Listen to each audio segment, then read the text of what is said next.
Welcome back to New Rockstars. I'm Anna Vanston, and as faithful as the Super Mario Bros. Movie was to the game series, there were a few changes that took me off guard as someone who knows, frankly, too much about the games. The desire to push my metaphorical glasses up was through the roof. But we're not going to, because the Mario movie universe and the game Mario universe are decidedly different, as we're about to demonstrate. We're not even gonna get into the comics, because honestly, I just can't today. But let's take a look at some of the changes they made between the two universes. And heads up, I'm saving the most controversial one for last. When we were breaking down the trailers and first saw the shot of Bowser standing over a star exclaiming that he found it, we hypothesized that this might be the last Power Star out of 6 that Bowser was collecting to become all-powerful. After all, aside from the Grand Star, in every Mario game where stars show up, there are so many of them, sometimes hundreds. This theory was then backed by there being 6 kingdoms, 6 stars around Peach's castle, stars around the goal pole of the training grounds, the objective in Paper Mario Color Splash being collect the 6 stars to take the Rainbow Road up to Bowser's castle. It seemed like there was just no way this could be a regular old Power Star that gives you invincibility for like 15 seconds. And then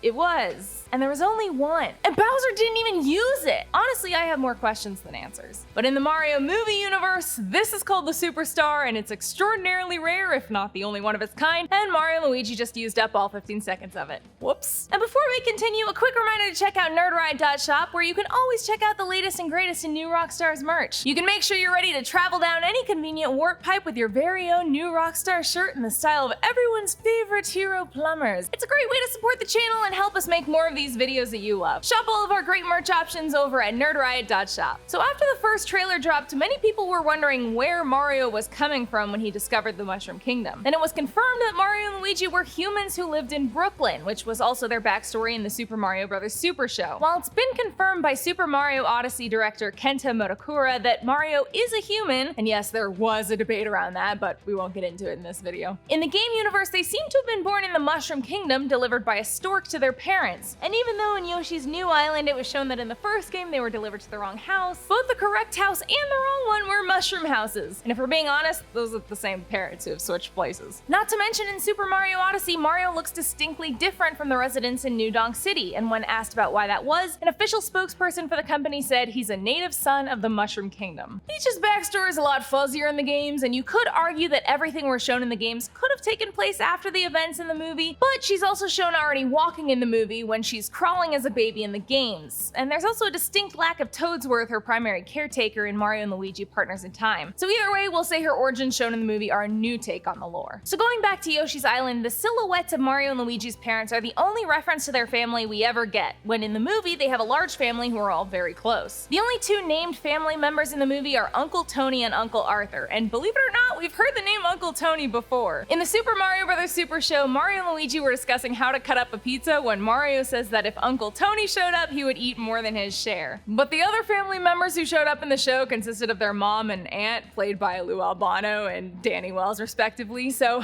there were still some changes there. If you like taking care of your body, you're gonna want to fully tune in, because we have one of the best offers we have ever given on this channel thanks to Geology. Geology is a 19-time award-winning skin, hair, and body care company recognized in Men's Health, Oprah Daily, Hypebeast, Birdie, Esquire, and GQ. Geology creates simple and effective skincare and hair care routines customized just for you. Their products are built around just a handful of powerful proven ingredients that have been trusted by dermatologists for decades. Just take a quick 30-second diagnostic quiz and Geology will create a simple and effective skincare or hair care routine customized just for you. Geology's got you covered no matter how you're looking to up your personal care game, but right now they're running a special offer for a skincare sampler pack, which is great because their skincare stuff rules. Geology's line of skincare products can help you fight acne, reduce oiliness, prevent wrinkles, combat dark or puffy under eyes, have smoother hydrated skin, and target signs of aging. Personally, I'm a fan of their vitamin C+, E+ for ferulic acid serum, but I also use everything else. Geology has co-wash for your hair, body wash for your body, and deodorant for your odors. Whatever you need, Geology has you covered. There's never been a better time to try Geology than right now. For a very limited time, use code NEWROCKSTARS100 to get 100% off of your your personalized 30-day skincare sample set. All you have to do is cover the $4.95 for shipping. On top of that, new Rockstars fans get an exclusive bonus offer up to 50% off an additional skin, hair, and body product of your choice when you add it to your trial. Click the link in the description or go to geolog.ie/Rockstars100 to get started. In Mario Odyssey, Pauline is the mayor of New Donk City, and while it is meant to be styled after New York, the street names are nods to the Donkey Kong games. In the movie universe, Pauline is the mayor of Brooklyn, as we read from the news headline that plays in the pizzeria, a title that is unique to the movie in and of itself, since in our world there's a mayor of New York City, but Brooklyn only has a borough president. But honestly, ruling over these cute cartoon humans in New York City is probably an upgrade from those terrifying shells of humans in New Donk City. Speaking of rulers, when the King of the Jungle Kingdom in the movie was revealed, many fans had to do a double take to realize it was Cranky Kong, and rightfully so, since in the games, Cranky Kong is mainly known as a retired grouchy old man who gives hints to the Kongs along their journey. Not a king, never was a king,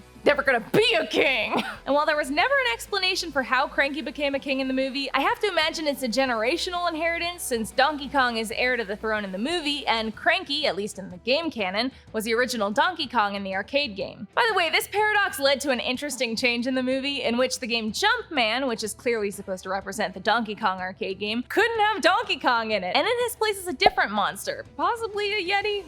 While we're on the topic, Donkey Kong isn't Cranky Kong's son in the games, he's his grandson. Cranky Kong's son would be Donkey Kong Jr., who had his own game in which the manual identified the original Donkey Kong, aka Cranky Kong, as Donkey Kong Jr.'s papa, which would make the Donkey Kong in the movie Donkey Kong Jr.'s son. I know, it's confusing. But in the movie, Donkey Kong Jr. is just gone from the timeline, like dust in the wind. And just like the movie, we're moving right along too. Let's talk about the kingdoms and their names in this movie. Now, the games only have a few types of lands that are somewhat consistent throughout the games, but to be honest, the lands change throughout the games constantly, so it would be near impossible to coherently put all of them in the movie's various maps. And they did hit the main ones you see in a lot of the games, so that seems like a reasonable compromise. The names of the places, however, caught me off guard. I was definitely expecting this place to be called Donkey Kong Country instead of the Jungle Kingdom, which begs the question, what are they gonna call this place? This is a jungle too. Can't call it the Jungle Kingdom, that's taken. They'd probably call it the Yoshi Kingdom, but if we're basing the names off the inhabitants, then this should really be called the Kong Kingdom, or Donkey Kong Country. But you know what? I respect the kingdom title continuity. One smaller but still important change was the name of the giant bill that Bowser launched at the end of the movie. He calls it a Bomber Bill, which is a completely new name and one that I'm honestly not mad at, because it hurts my soul way less to invent a new variety of bill with its own rules than break the rules of an existing bill species. Because this is most similar to a bonsai bill in the games, note the eyes, open mouth, and lack of arms. But bonsai bills up until Mario Odyssey moved in a straight line, and they've never been able to just stop like this. So I'm actually really happy they came up with a new term for this big guy. I have to admit though that it did throw me off when I saw the green shells bouncing all around the carts unscathed in the Rainbow Road portion of the movie. In the games, green shells break upon impact with a cart, and in the movie it hits cart after cart with seemingly no problem. I don't have much to say about that. It's just something they changed and we all have to live with. And it's fine. And if you thought I was gonna talk about the green shells and not talk about the blue shell, you would be mistaken.